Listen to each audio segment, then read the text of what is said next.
ठीक है, तो हमारा ब्रह्मांड 4 आयामी है। 3 आयाम है जो जगह के लिए है और एक समय के लिए है। अब चलो इन सबको मिलाते हैं। अरे, हमें एक शानदार डो मिल रहा है जिसे हम स्पेस टाइम कहते हैं। इस डो की एक कमाल की खासियत है। हालांकि आप इसे पाई बनाने के लिए इस्तेमाल नहीं कर सकते, लेकिन आप इसे मोड़ सकते हैं और फाड़ सकते हैं। अब हमारी कुकिंग तुलना को भूल जाइए। हम ब्रह्मांड में जा रहे हैं। स्पेस टाइम में चलने वाली तरंगे रोशनी की गति से कहीं ज्यादा तेज चल सकती हैं। अब जब बात चलती है प्रपल्शन की, या सीधे साधे शब्दों में कहें आगे बढ़ने की, तो अपने अंतरिक्ष यान के पीछे से गर्म गैस निकालकर अंतरिक्ष में यात्रा करना सबसे कुशल तरीका नहीं है।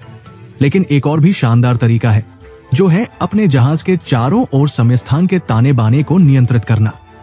तो इसी तरह हम अल-कुबारी वार्प ड्राइव के विषय पर पहुंचते हैं। अभी तक ये बस एक काल्पनिक विचार है, लेकिन कौन जानता है, शायद 10 या 20 दशकों में हम इस डिवाइस का इस्तेमाल करके अपने रिश्तेदारों से मिलने जा सकेंगे जो मिल्की वे के दूसरी तरफ चले गए हैं। खैर, वार्प ड्राइव ड्राइवर के सामने स्पेस टाइम को संकुचित करता है, जबकि उसके पीछे स्पेस टाइम को एक साथ फैला देता है। इससे जहाज एक जगह से दूसरी जगह बेहद तेजी से जा सकता है, जबकि स्पेसक्राफ्ट स्पेस टाइम को विकृत कर रहा होता है। कोई बाहर खड़ा आदमी इसे रोशनी की गति से भी तेज चलते हुए देखेगा। एक ही समय में अगर तुम उस जहाज के अंदर वो भाग्यशाली यात्री होते तो तुम्हें कोई तेजी महसूस नहीं होती।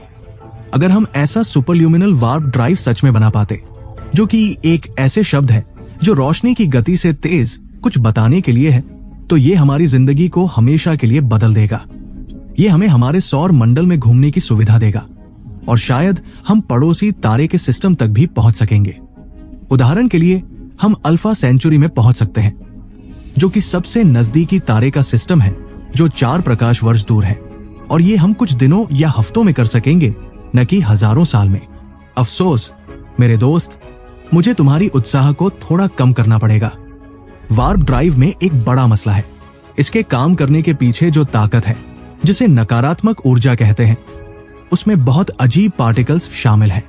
और भी बुरा यह है कि यह पूरी तरह से काल्पनिक है, और जिनके बारे में हम जानते हैं वो हमारे ब्रह्मांड में मौजूद नहीं है। विज्ञानियों ने इन्हें केवल गणितीय शब्दों में बयान किया है। ये अनोखे कण अचानक अजीब तरीके से व्यवहार करते हैं, जैसे इनका द्रव्यमान नकारात्मक है। अरे काश मैं बड़े परिवार के खाने के बाद ऐसा कर सकता। और ये गुरुत्वाकर्षण के खिलाफ काम करते हैं। लेकिन रुको, अभी भी थोड़ी उम्मीद बची है। एक नई खोज शायद इस अटके हुए सरदर्द का हल निकाल सके। न्यूयॉर्क शहर के शोधकर्ताओं ने एक ऐसा पॉजिटिव एनर्जी सिस्टम सोचा है जो भौतिकी के ज्ञात नियमों को नहीं बिगाड़ता। अध्ययन के लेखकों का दावा है कि ये एक बड़ा बदलाव ला सकता है और इंटरस्टेलर यात्रा के लिए मैनुअल में पहला अध्याय हो सकता है। देखो, ये सकारात्मक ऊर्जा सब कुछ बदल देती है। अब सोचो, तुम एक अंतरिक्ष यात्री हो और स्पेस वॉक कर रहे हो, और तुम वहां टेनिस खेलने का फैसला करते हो। तो तुम गेंद को अपने से दूर धकेलते हो, लेकिन गेंद तुम्हें वापस धकेलती है, और ये टकराव तब तक जारी रह सकता है कि अगर तुम बहुत जोर लगाते हो तो तुम्हारी हाथ ही कट सकती है। अब ये वो नेगेटिव ऊर्जा की खासियत है जो वार्प ड्राइव को चाहिए। लेकिन जैसे कि आप देख सकते हैं, इस ऊर्जा को हार्नेस करने का कोई तरीका नहीं है, और ये काफी खतरनाक लगती है। इसलिए हमें शायद पुराने अच्छे सकारात्मक ऊर्जा की ओर देखना चाहिए, ताकि वार्प बबल का निर्माण किया जा सके। ये बबल एक गोल आकार की संरचना है जो एक कॉम्प्लेक्स के चारों ओर होती है, जो सामान्य पदार्थ की परत से बनी होती है। ये बबल शक्तिशाली ग्रेविटी की मदद से स्पेसक्राफ्ट को आगे बढ़ाती है, लेकिन जहाज के अंदर बैठे मुसाफिरों को कोई तेजी का एहसास नहीं होता। ऐसा लगता है कि एक लिफ्ट की सवारी इस बबल में अंतरिक्ष में भटकने से ज्यादा रोमांचक होती है। ये सब शेल की बहुत ज्यादा घनता और अंदर के हिस्से पर डाले जाने वाले दबाव की वजह से है, अगर इसे सही तरीके से नियंत्रित किया जाए। और चूंकि रोशनी की गति से ज्यादा कुछ भी नहीं चल सकता, सामान्य सापेक्षता के सिद्धांत के अनुसार बल्ब को इस तरह से डिजाइन किया गया है कि अंदर वाले लोग सामान्य समय का अनुभव कर सके।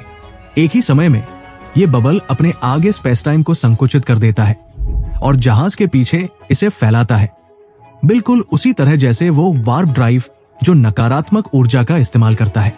इससे ये खुद को और उसके वाहन को बेहद तेजी से ले जा सकता है। बबल की दीवारें जरूरी गति पैदा करती है, ठीक वैसे ही जैसे गेंदेल होती है।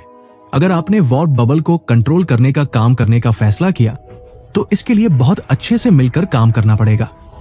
ऐसे बबल्स को यात्रियों को सुरक्षित रखने और समय के सही प्रवाह को बनाए रखने के लिए बहुत सारा मैटर और एनर्जी चाहिए होती है। इसके अलावा बबल के अंदर और बाहर के लोगों के बीच बातचीत वार्प स्पेस की वक्रताओं के दौरान बहुत बिगड़ जाएगी। अब बेशक शोधकों के सामने ढेर सारी समस्याएं हैं जिन्हें सॉल्व करना है इससे पहले कि वे एक काम करने वाला वार्प ड्राइव बना सके, लेकिन कुछ का कहना है कि मॉडल आखिरकार प्रकाश की गति के करीब आ जाएगा। लेकिन अगर ये प्रकाश की गति से नीचे भी रहता है तो भी ये आज की टेक्नोलॉजी के हिसाब से काफी बड़ा सुधार होगा। अरे खुद ही देखो, अगर हम रोशनी की गति के आधे पर भी अल्फा सेंचुरी तक यात्रा करें तो 9 साल लगेंगे। वहीं वॉयेजर 1 जो अभी 38,000 मील प्रति घंटे की स्पीड से चल रहा है, उसे हमारे पड़ोसी स्टार सिस्टम तक पहुंचने में लगभग 75,000 साल लगेंगे। कुछ और बातों पर ध्यान देने की जरूरत है। जैसे जैसे आप प्रकाश की गति के करीब पहुंचते हैं, चीजें बहुत अजीब हो जाती है। उदाहरण के लिए, जितनी तेजी से कोई वस्तु चलती है उसकी मास उतनी ही बढ़ जाती है और ये मास अनंत तक बढ़ सकती है। इसलिए उस वस्तु को अपनी गति बनाए रखने के लिए अनंत मात्रा में ऊर्जा की जरूरत पड़ेगी। एक और मसला है, मौजूदा मॉडल एक स्थिर वार्प बबल केवल एक समान गति के लिए ही बनाए रखते हैं। लेकिन फिर आपके सफर की शुरुआत में आप कैसे रफ्तार बढ़ाएंगे, और जब आपको अंत में धीमा होना और रुकना पड़े तो क्या करना चाहिए? विशेषज्ञों का कहना है कि वार्प ड्राइव बनाने की प्रक्रिया वैसे ही है जैसे पहली बार ऑटोमोबाइल के कॉन्सेप्ट को समझने की कोशिश करना। हम कह सकते हैं कि वार्प ड्राइव तकनीक उसी स्टेज पर है जहां 19वीं सदी के अंत में कार तकनीक थी। उस वक्त ऑटोमोबाइल यात्रा संभव थी, लेकिन ये एक ऐसा प्रोसेस लगता था जिसे हर कोई नहीं समझ पाता था। अब पूरे वार्प ड्राइव का आइडिया यह है कि हम स्पेस को खींचे और निचोड़े ताकि यूनिवर्स में तेजी से घूम सके। लेकिन एक और थ्योरी है जो और भी अजीब है। क्या होगा अगर स्पेस टाइम को मोड़ने के बजाय हम उसे बस फाड़ दें? इसे ऐसे सोचो, जब तुम स्पेस टाइम को मोड़ते हो तो तुम्हें सारे खिंचाव और सिकुड़ने का भी ध्यान रखना पड़ता है, जैसे एक पेपर का नक्शा मोड़ना। तुम्हें फोल्ड्स के बीच अपनी अंगुली खींचनी होती है, लेकिन पेपर को आधा फाड़कर दोनों सिरों को एक साथ थपथ पाने की कोशिश करो। बैम, तुम पहले ही अपने मंजिल पर पहुंच गए। तो हम स्पेस टाइम को कैसे फाड़ सकते हैं? शायद हमें इसकी जरूरत नहीं है। काले छिद्र शायद पहले से ही ऐसा कर रहे हैं। काले छिद्र के केंद्र में गुरुत्वाकर्षण बेताब हो जाता है। सब कुछ एक असीमित छोटे बिंदु में समेट जाता है और समय अपने आप रुक जाता है। ये बिंदु, जिसे हम सिंगुलैरिटी कहते हैं, शायद यही स्पेस टाइम का वो फटना है। और अगर तुम अपनी स्पेसशिप को एक बड़े काले छिद्र में डालते हो तो गुरुत्वाकर्षण शायद इतना सुस्त हो सकता है कि तुम इस सफर में जिंदा रह सको, शायद। और फिर कुछ वैज्ञानिक मानते हैं कि तुम एक सफेद छिद्र के दूसरी तरफ ब्रह्मांड में निकल सकते हो। ठीक है, अब एक और तरह की जाती है वर्महोल। काले छिद्र के मुकाबले वर्महोल में एक प्रवेश और एक निकास होता है। ये जैसे एक ब्रह्मांडीय सुरंग का शॉर्टकट होता है। अगर हम इन्हें खोजने, खोलने और फिर से बंद होने से रोकने का तरीका ढूंढ ले तो हमें अंतर गैलेक्टिक यात्रा का चाबी मिल सकती है। और अब एक ट्विस्ट के लिए तैयार हो जाओ, क्वांटम टनलिंग। अब सोचिए, आप एक वीडियो गेम खेल रहे हैं और आपका कैरेक्टर जादुई तरीके से दीवारों के पार चल सकता है। ये कुछ वैसा ही है जैसे कण क्वांटम टनलिंग में करते हैं। कण बाधाओं के बीच से निकल सकते हैं, भले ही उनके पास उन्हें पार करने की काफी ऊर्जा न हो, अपने लहराती क्वांटम स्वभाव की वजह से। लेकिन क्या हो अगर कण कनेक्टेड वर्महोल्स के जरिए क्वांटम टनलिंग कर सके?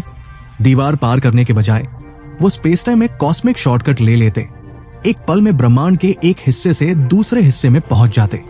थ्योरी में ये हमें ब्रह्मांड को समझने और उसमें यात्रा करने के लिए पूरी तरह से नए रास्ते खोल सकता है। बस इतना ही आज के लिए। अगर वीडियो पसंद आई तो कमेंट करके बताएं और इसे लाइक करें और शेयर करें। आपने चैनल सब्सक्राइब नहीं किया है तो अभी सब्सक्राइब करें और बेल आइकन प्रेस करें। फिर मिलते हैं अगले वीडियो में।